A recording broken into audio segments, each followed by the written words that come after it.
អង្គព្រះទ្រង់ញៀនមានដែលចាំងសំដែងប្រាប់ព្រះអានន្ទថារទេដែលចាំងបទៅណាទៅបានដោយសារអំឫសីតថាគតចាស់ក្រមគ្រាហើយមនាលអានន្ទអើយមានមុំអីដូចរទេចាំងអំឫសីវស្សាឆ្នាំថ្មី80ហើយ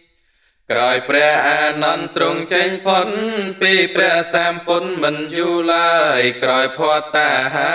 ថ្ងៃត្រង់ហើយមានមិនកន្តើយក៏សាស្តាឆ្នាំអសាញ់ខែមាសថ្ងៃអាទិត្យពេញបរមីពិនថ្ងៃនោះណាព្រះអង្គទ្រង់ដឹងអាយុសង្ខារចំពោះមុខមាគ្រានោះឯងនៅនាបាវលាចាត់ដីក្បែរវេសាល័យក្រៅកំផែងក៏ក្រៅធរណីក្រុមកន្លែងគោលន់ខ្វាន់ខ្វែងតអាកាំងក្រោយមកពីខជួបជុំគ្នាអង្គព្រះភគវាទ្រង់បានត្រាំងសំដែងគាថាអញ្ចាណាំងរំលឹងយ៉ាងច្បាស់ត្រាំងអវាទ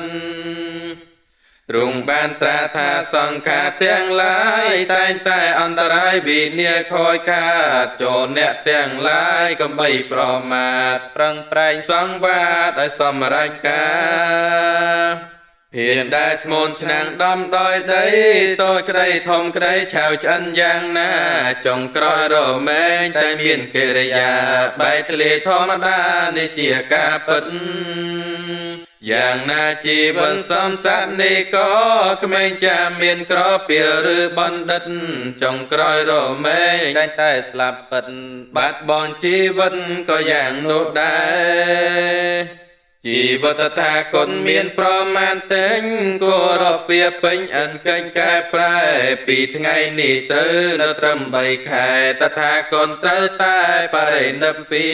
ន3ខែកន្លងយ៉ាងរហាំងសែនសោកស្ដាយណាស់ព្រះទ្រង់ញៀនវេលាជិនភ្លឺទ្រង់ចូលឈានហើយចូលនឹមពៀនកណ្ដាព្រៃក្នុងខែពិសាថ្ងៃអង្គារឆ្នាំអសាញ់វេលាចុងរាត្រីថ្ងៃ15កើតពេញបរមីបរិស័ទប្រុសស្រីជុំត្រៀបត្រាទីត្រង់នៅពៀននោះតាំងនៅក្បែរផ្លូវទៅក្រុងកុសិនារារាំងភ្នំមួយគូសាលព្រឹក្សាមានទាំងសេលានៅចន្លង់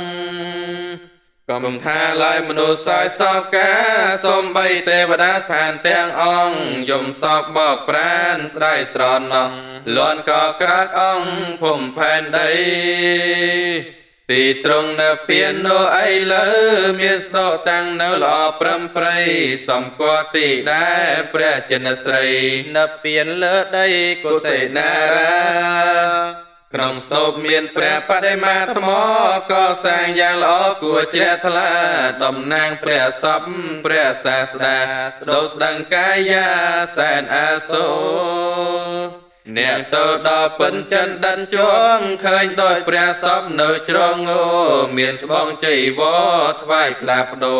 ទឹកនេត្រាហូរនឹកព្រះអង្គនឹងហាក់ដូចជានៅថ្មីនៅព្រះចិនស្រីប្រស្រោចស្រង់នឹកដល់ព្រះធម៌ល្អពោផង់នឹងទាំងព្រះសង្ឃអង្គសាវកចាប់តាំងពីថ្ងៃនេះទៅ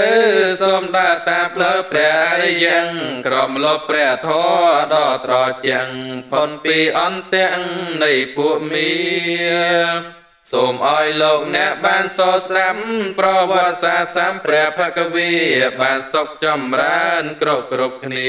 កំបីឃ្លាតគ្រាណាឡើយ